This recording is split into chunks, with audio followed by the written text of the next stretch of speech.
О своем приезде в Грозный Тимати на чеченском языке сообщил подписчикам в Инстаграм, а уже вечером собрал в спортхолле Колизей несколько тысяч человек. На концерт заслуженного артиста Чеченской Республики пришел и глава региона Рамзан Кадыров. Рэпер отметил, что у него особое отношение к Чечне и ее лидеру. Следующую песню я хотел бы в первую очередь посвятить главе республики за его неоценимый вклад в развитие спорта Чеченской Республики.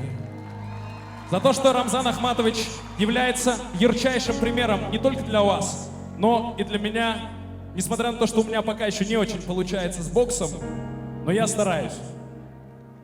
И мы скоро увидимся. Хотя бы полраунда на ногах, я обещаю. Рамзан Ахматович, следующую песню я написал специально для спортсменов Чеченской Республики. Мы начнем. Победа близкая, я к ней иду. Нельзя мне проиграть эту игру.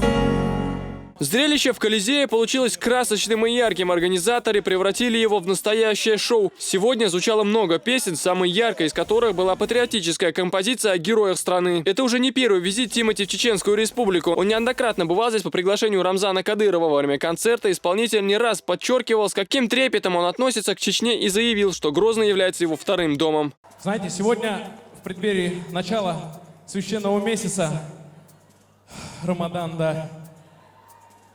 Знаете, много из вас могли бы сказать, да я вообще буду другими делами заниматься, и знаете, были бы правы. Но вы потратили свои деньги, отложили свои дела и пришли сюда на мой концерт. Огромное вам за это спасибо. Реально.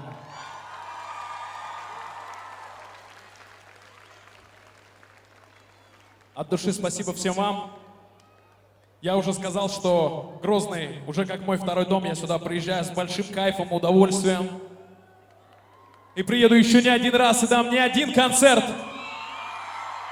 Аслан Альбукаев, Аза Исаева, Зелимхан Закаев. Новости.